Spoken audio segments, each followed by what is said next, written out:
જય માતાજી મિત્રો, સ્વાગત છે ઘણા સમય પછીના બ્લોગની અંદર. ઘણો સમય થઈ ગયો બ્લોગ નથી આવ્યા અને ફરીથી શરૂ થશે ફાર્મિંગ લાઈફ સાથે. શિયાળુ મોસમના હવે બધું કામ પૂરું થઈ ગયું અને 10-15 દિવસથી બ્લોગ નથી આવ્યા. થોડોક લગ્ન આ તે બીજી થઈ ગયો હતો એટલે કાંઈ આવ્યા નહીં અને લગ્નમાં બ્લોગ બનાવ્યા છે પણ હવે નાખવાની મરજી નથી થતી. પણ વાંધો નહીં, હાલો. તો આજે આપણે ગડુવાડીની અંદર ગુંદરી ભરવાની છે. જે બાટો થયો છે થોડો કે વરસાદમાં વાવીને પછી આપણે એને પાણી નથી આપ્યું, જી થયો એટલે ટૂંકમાં ઘાટી હોવાય ગઈ એટલે માપે બાટો થયો હોય. ટ્રોલીમાં એ ભેરો કરીને ઘરે લઈ જવાનું છે એટલે જે 10-15 દિવસ થયો હોય જો આ કામ ચાલુ છે. આમ ટ્રોલી પર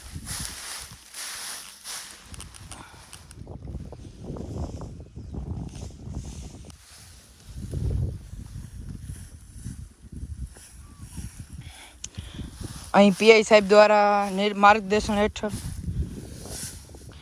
બધા કોન્સ્ટેબલ બધા ચડી ગયા છે કામમાં. હાલો તો આગળ બ્લોગમાં જોડાઈ રહેજો. અને હાલ માલનો ચરાનો બધાને ફક થઈ ગયો બોરી છે.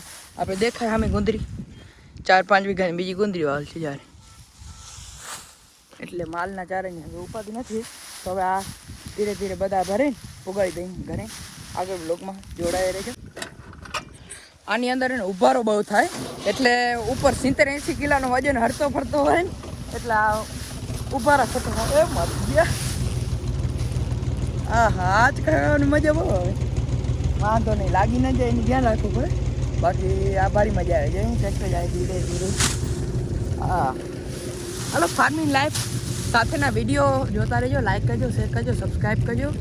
અને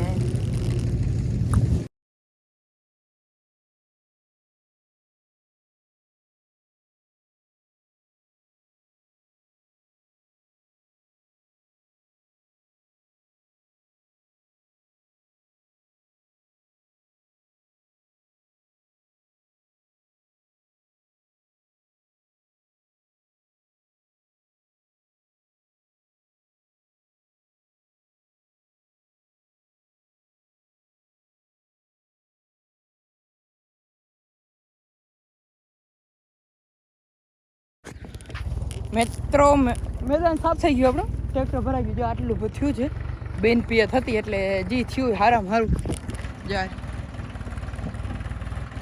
નાળો આ બાજુ આવી ગયો. એ તો ઢેડા તો આવશે. આવો કંઈક ભર જોરદાર ભરાઈ ગયો. માત્ર ને માત્ર 1.5 કલાકની અંદર આ ભર ભરાઈ ગયું. ગુંદરી પણ એમાં ખાસ જે આપણે વેલડી નામનો રોગ છે એ બહુ આવ્યો હતો એટલે આપણે વેલડીએ હાવ જો અહીંયા આટલામાં ગુંદરીનો પતન કરી નાખ્યો અને આપણે વેલડીનો પતન કરી નાખ્યો. બધે સેમ ટુ સેમ થઈ ગયું. હાલો તો આગળ બ્લોગમાં બન્યા રહેજો ને. હવે આપણે જવાનું છે સોનૈયાવાડીએ જ્યાં દવાનો છંટકાવ કરવાનો છે. અને આપણે ખાસ કરીને તમને જીરોય બતાડી દઉં જે હાવ હાર્વેસ્ટિંગની હાવ એન્ડ ઉપર આવેલું છે. જીરાનો પ્લોટ હાવ તૈયાર થઈ ગયો છે પાકીને. થોડાક જ દિવસની અંદર હવે આમાં હાર્વેસ્ટિંગ કરવાનું છે. જો અહીંયા પાણી છેલ્લો નથી પૂગ્યો એ કાંઈક એવું છે. બાકી જીરો જોરદાર હતો આ વખતે આપણો અને છે હજી એન્ડ સુધી કાંઈ આવ્યું નથી દુઃખ. પછી આજે આટલો વેલડીનો ઘેરો છે, બાકી બીજું કાંઈ આમાં નથી.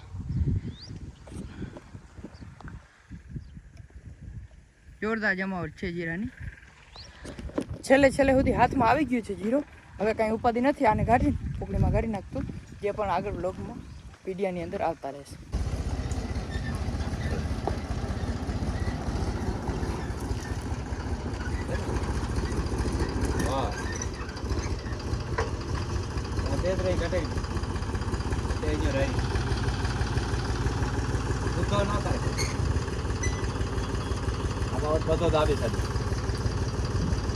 આજ કો મારાઈ દો.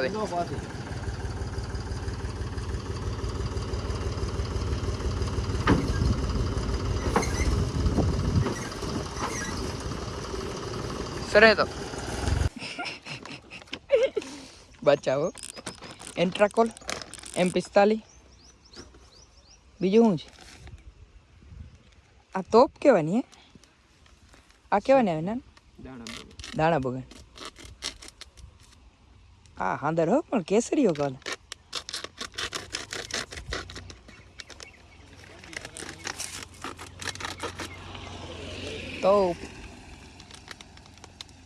તોપ ફૂટે તો જ હા ના જેવા કેસરિયા કલર મજા આવી આ તો ઘરની દવા છાંટવા આ ગંધાય બહુ હે દવા ના આવતી ઓલી એવી ગંધાય આવ્યો સેન્સા 1 kg માં કા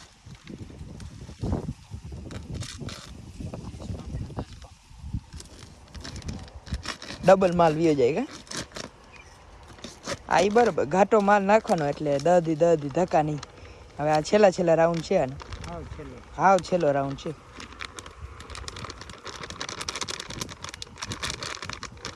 આ મને બહુ ગમ્યું મને આ જીરો પાકી ગયો તો આર્ગોન વહી દીધી નાખી દો કારીઓ બારીઓ બધો આ મજા હા અવળું માલ હવે માલ બહુ ફસાઈ ગયો બસ જતા ઢગલા ચડાવ્યા અહીંયા હવે ખબર પડી ને જીરો કેમ થાય બહુ અઘરું છે જીરો કર પણ થઈ જાય વાંધો નહીં આવે થઈ ગયો ને થઈ જાય હું બેલર પાણીનો ભાઈ આ આખો પાકી ગયો જો પાકી હું ગયો બચી ગયો હવે પાકવાનું ચાલુ થઈ ગયું એમ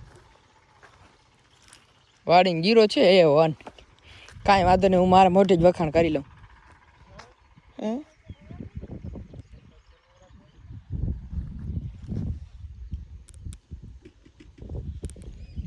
અરે